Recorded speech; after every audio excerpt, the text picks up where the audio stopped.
ఈరోజు the Hindu news పేపర్లో important current affairs articles చూద్దాం అండ్ ఆల్సో దాని వెనకున్న జీకే పార్ట్ కూడా చూద్దాం.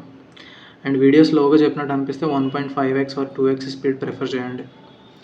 సో ఇక్కడ వచ్చేసి మనకి ఫస్ట్ ఆర్టికల్ తీస్తా రివర్ గురించి వచ్చింది. సో దీనిది కరెంట్ అఫైర్స్ పార్ట్ కన్నా static part important. So Teesta river అనేది ఒక transboundary river between India and Bangladesh. అంటే ఇండియాకి బంగ్లాదేశ్కి సరిహద్దులో ఉన్న ఒక నది, అంటే ట్రాన్స్ బౌండరీ రివర్. ఓకే, ఈ తీస్తా రివర్ ఒరిజినల్గా ఇది పద్మా రివర్లో కలిసేది వెళ్ళి, అంటే సిక్కింలో స్టార్ట్ అయ్యి నెక్స్ట్ వెస్ట్ బెంగాల్లోకి ప్రవేశిస్తుంది, దాని నెక్స్ట్ బంగ్లాదేశ్లోకి ప్రవేశిస్తుంది. ఆల్మోస్ట్ 83% ఇండియాలో ఉంటుంది దీని బేసిన్ ఏరియా, అండ్ 17% వచ్చేసి బంగ్లాదేశ్లో ఉంటుంది. అండ్ ఇది ఒరిజినల్గా ఫస్ట్ స్టార్టింగ్లో ఇది సిక్కిం నుండి వెస్ట్ బెంగాల్కి వెళ్ళి అక్కడ నుండి బంగ్లాదేశ్లోకి వెళ్ళి పద్మా రివర్లో కలిసిపోయేది. పద్మా రివర్కి ట్రిబ్యూటరీగా ఉండేది. పద్మా రివర్ అంటే మన గంగా రివర్, ఇండియాలో గంగా రివర్ ఏదైతే ఉందో అది ఎప్పుడైతే బంగ్లాదేశ్లోకి ప్రవేశిస్తుందో అక్కడ వాళ్ళు దాన్ని పద్మా రివర్ అని పిలుస్తారు. సో యాక్చువల్గా ఇది స్టార్టింగ్లో పద్మా రివర్లో కలిసేది. So over the period of time ఆ కోర్స్ ఏదైతే వెళ్ళే దారి ఉందో అది చేంజ్డ్ కోర్స్. ఆ కోర్స్ చేంజ్ చేసుకొని ఇప్పుడు బ్రహ్మపుత్ర నదిలో జాయిన్ అవుతుంది. బ్రహ్మపుత్ర నదిని బంగ్లాదేశ్లో, ఇండియాలో ఉన్నప్పుడు బ్రహ్మపుత్ర నది అంటారు, అండ్ అది బంగ్లాదేశ్లోకి వెళ్ళిన తర్వాత దానికి ఇంకో పేరే జమున. సో ఇప్పుడు ప్రస్తుతం అది జమునా నదిలో కలుస్తుంది. సో ఈ తీస్తా రివర్ ఇంపార్టెంట్, స్టాటిక్గా జీకే పార్ట్లో ఇంపార్టెంట్. ఇది క్వాంటమ్ వ్యాలీ అమరావతిలో బిల్డ్ చేయడానికి గవర్నమెంట్ ప్లాన్ చేస్తుంది. సో ఐఐటి మెడ్రాస్ స్టూడెంట్స్ని స్టార్టప్స్ స్టార్ట్ చేయమని చెప్పేసి honourable chief minister Chandrababu Naidu garu invite చేస్తున్నారు. So quantum valley is going to be established in Amaravati. ఇక్కడ ఈ ఆర్టికల్లో మనకి union minister of state for power and new and renewable energy Shripad Naik. And ఇక్కడ ఈ ఆర్టికల్లో మనకి బయోగ్యాస్ గురించి వచ్చింది. సో బయోగ్యాస్ ఏంటో చూద్దాం మనం. బయోగ్యాస్ ఏంటంటే organic matter or animal waste కానీ, ప్లాంట్ వేస్ట్ కానీ, ఫుడ్ వేస్ట్ కానీ ఉంటుంది కదా, దీన్ని with help of bacteria, so anaerobic digestion చేయడం with help of bacteria without the presence of oxygen లేకుండా, without the presence of oxygen with the help of biological things, అంటే biological బ్యాక్టీరియాతో దాన్ని ఉపయోగించి ఈ ఆర్గానిక్ మ్యాటర్ని డైజెస్ట్ చేయడం, ఎనరోబిక్ డైజెషన్కి without the help of oxygen చేస్తే అప్పుడు మనకు ఒక గ్యాస్ రిలీజ్ అవుతుంది, ఒక టైప్ ఆఫ్ గ్యాస్ రిలీజ్ అవుతుంది. అందులో ఆల్మోస్ట్ 90% మీథేన్ ఉంటుంది and remaining carbon dioxide and other gases ఉంటాయి. సో దాన్ని మనం ఆ గ్యాస్ని ఏదైతే ఉందో ఆ గ్యాస్ వెరీ రెన్యూబుల్, అంటే ఇట్స్ నాట్ ఫాజిల్ ఫ్యూయల్, అంటే నాన్ ఫాజిల్ ఫ్యూయల్స్ ఇవి మనకి ఈ గ్యాస్ ఏదైతే ఉందో దాన్నే మనం సిఎన్జి అంటాం, బయో సిఎన్జి. దీన్ని బయో సిఎన్జి అని ఎందుకు అంటామంటే బయో అంటే బయోలాజికల్ ప్రాసెస్ ద్వారా ఇది జరుగుతుంది కదా, సో దానివల్లే ఇది బయో. సో ఆ బయోలాజికల్ ప్రాసెస్లో నుంచి గ్యాస్ వస్తుంది కదా, ఆ గ్యాసే మీథేన్ గ్యాస్. దీన్నే కదా మనం హీట్కి ఉపయోగిస్తాం. సో ఆ గ్యాస్ని ఉపయోగిస్తాం కదా హీట్ చేయడానికి, ఎనర్జీ ప్రొడక్షన్కి ఉపయోగిస్తాం. సో ఈ బయోలాజికల్ ప్రాసెస్ వల్ల బయో అనే నేమ్ వచ్చింది.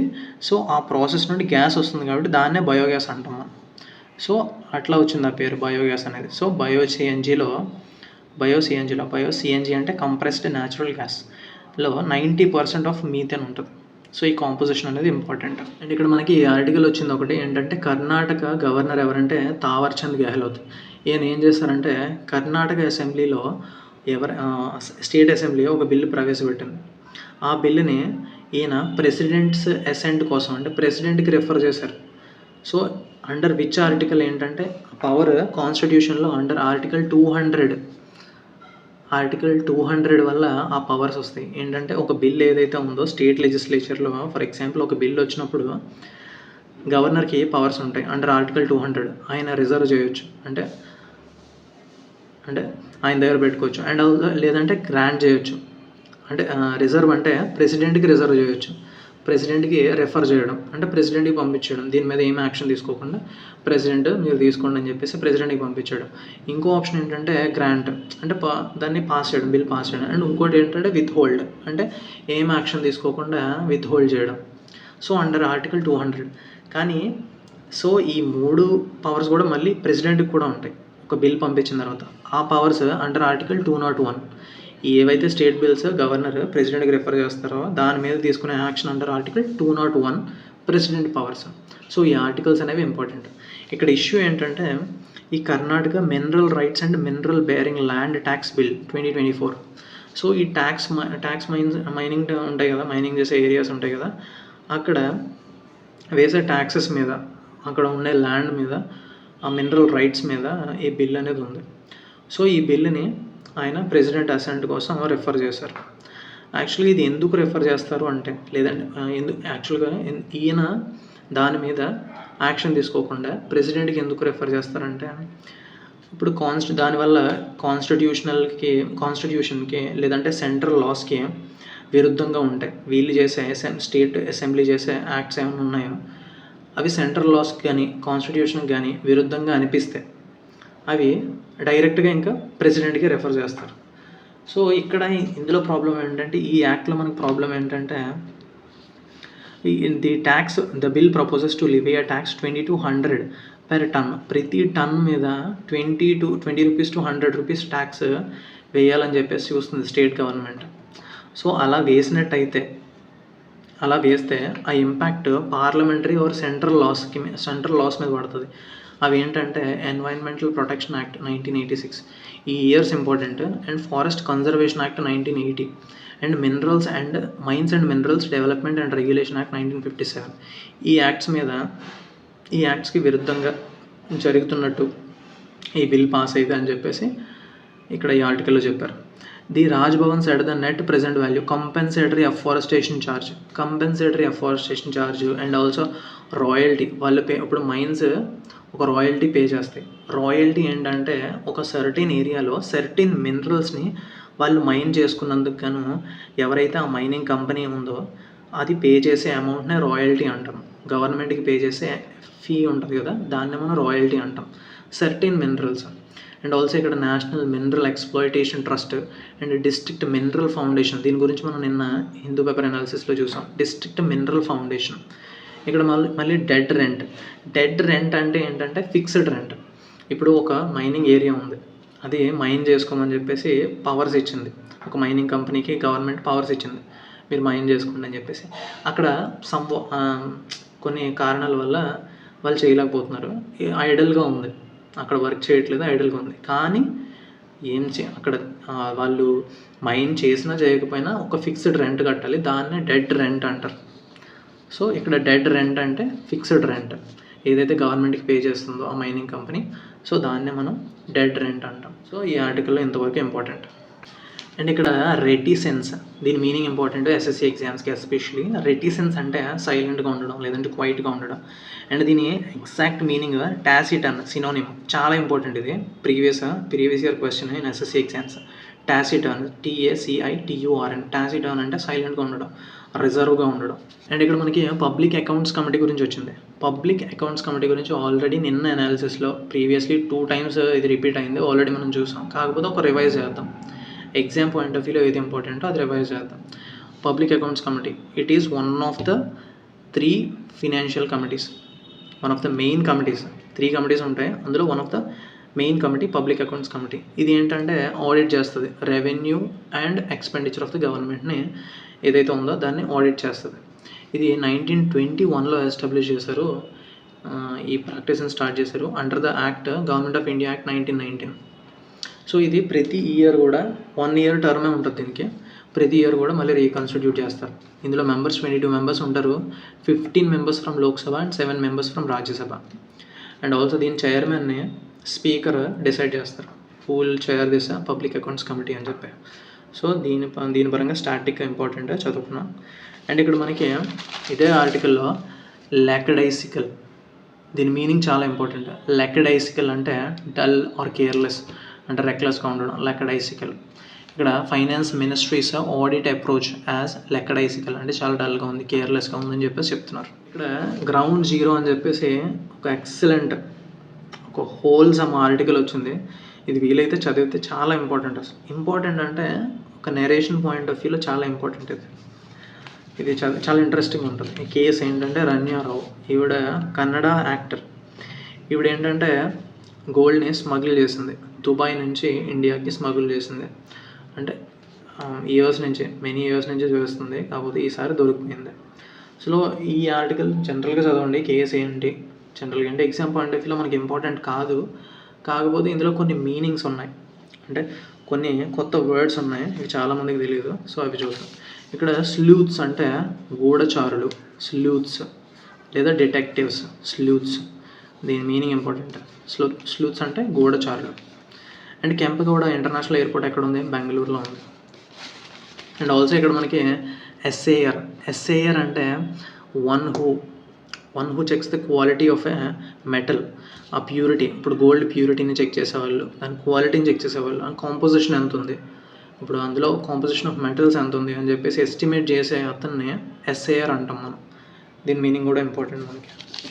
అండ్ ఆల్సో ఇక్కడ మనకి ఆల్రెడీ ఆఫ్టర్ బీజేపీ గవర్నమెంట్ 2024లో పవర్లోకి వచ్చిన తర్వాత గోల్డ్ మీద ఇంపోర్ట్ డ్యూటీ అనేది 15% నుంచి 6%కి తగ్గించింది.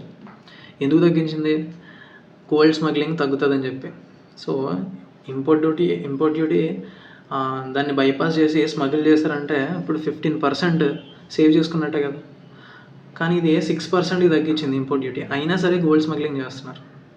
స్టిల్ ఆ 6% ప్రాఫిట్ కోసం ఇంపోర్ట్ డ్యూటీ కట్టకుండా ఆ గోల్డ్ని ఇక్కడ వచ్చి స్మగిల్ చేసి ఇక్కడ దాన్ని క్యాష్ చేసుకుంటున్నారు. సో ఈ నెంబర్స్ ఇంపార్టెంట్, జనరల్గా తెలుసుకోవడం ఇంపార్టెంట్. అండ్ ఇక్కడ మనకి అబెట్టింగ్, దీని మీనింగ్ ఇంపార్టెంట్. అబెట్టింగ్ అంటే ప్రోత్సహించడం, అంటే అసిస్ట్ చేయడం, హెల్ప్ చేయడం, ఎయిడ్, ఇవన్నీ సినోనిమ్స్. అబెట్టింగ్ అంటే ప్రోత్సహించడం, ఒక పని చేయని చెప్పేసి ప్రోత్సహించడం. అండ్ ఆల్సో ఇక్కడ ఈ ఆర్టికల్లో మనం ఇది స్టార్టింగ్, ఈ కేసు స్టార్టింగ్ వచ్చినప్పుడు, దీని మీద చిన్న ఆర్టికల్ వచ్చినప్పుడు మనం అక్కడ మ్యూల్ అని చూసాం మనం. ఇప్పుడు మళ్ళీ రిపీట్ అయింది. మ్యూల్ అంటే ఏంటో కామెంట్ చేయండి. ప్రీవియస్ పేపర్లో చూసినప్పుడు మీకు అర్థమవుతుంది మ్యూల్ అంటే. అట్లీస్ట్ గెస్ చేయండి, నేను ఎలాగో చెప్తాను. ఇప్పుడు మ్యూల్ ఏంటంటే డాంకీ అండ్ హార్స్ రెండింటిని కలిపి శంకర్ జాత అంటారు. నార్మల్గా చెప్పాలంటే రెండింటిని కలిపి రెండింటిని మేట్ చేస్తే వచ్చే కాఫ్ ఉంటుంది కదా, బేబీ ఉంటుంది కదా, దాన్నే మ్యూల్ అంటాం. కానీ ఇక్కడ ఈ కేసులో మ్యూల్కి అదర్ మీనింగ్ ఉంది. మ్యూల్ ఏంటంటే ఇట్స్ జస్ట్ ఎ పర్సన్, ఒక పర్సన్ ఎవరైతే ఇల్లీగల్గా డ్రగ్స్ని ఒక దగ్గర నుంచి ఇంకో దగ్గరికి ఒక స్కేప్ కోట్ లాగా, అంటే బలిపశువులాగా ట్రాన్స్పోర్ట్ చేస్తారు. ఇల్లీగల్గా డ్రగ్స్ని ట్రాన్స్పోర్ట్ చేస్తారు. అంటే అసలైన వ్యక్తులు వాళ్ళు కాదు, వాళ్ళొక బెనామీలాగా ఎవరైతే చేస్తారో వాళ్ళని మ్యూల్ అంటారు. ఇక్కడ ఓన్లీ ఏ మ్యూల్ అంటే ఇక్కడ ఈవిడ ఏం చెప్తుందంటే నేను జస్ట్ మ్యూల్ అంటే నేను వాళ్ళు చెప్తే చేశాను, నాకు సంబంధం లేదని చెప్తుంది. సో మ్యూల్ మీనింగ్ ఇంపార్టెంట్ ఇక్కడ మనకి ఈ ఆర్టికల్లో బ్రేజన్లీ, దీని మీనింగ్ ఇంపార్టెంట్. బ్రేజన్లీ అంటే షేమ్లెస్లీ. అండ్ ఇక్కడ ఈ ఆర్టికల్లో డిఫెన్స్ మినిస్ట్రీ సైన్ చేసింది 2 కాంట్రాక్ట్స్. ఎవరితో అంటే HAL, Hindustan Aeronautics Limited, to buy 156 indigenous light combat హెలికాప్టర్స్ని బై చేయడానికి 2 కాంట్రాక్ట్స్ చేసుకుంది.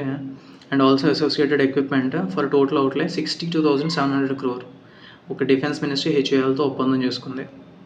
సో ఇది banking exams related important, and also defence exams కూడా చాలా ఇంపార్టెంట్.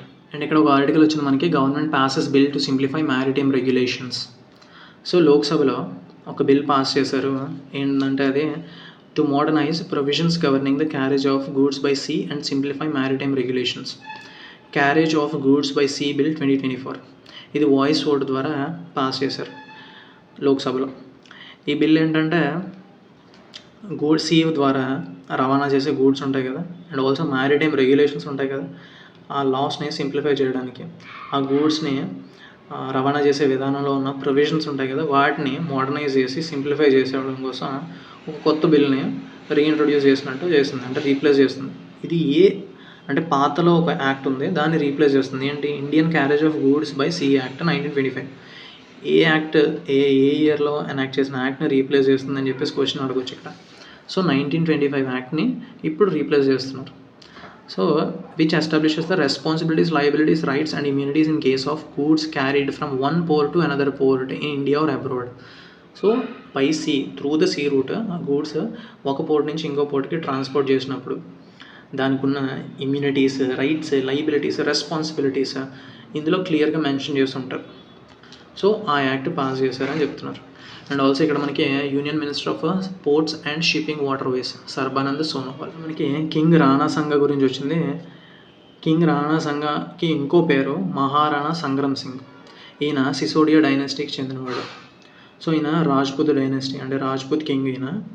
సో ఈయన ఏంటంటే ఇబ్రహీం లోడీని ఓడించడానికి బాబర్ని ఇన్వైట్ చేస్తాడు ఇండియాకి.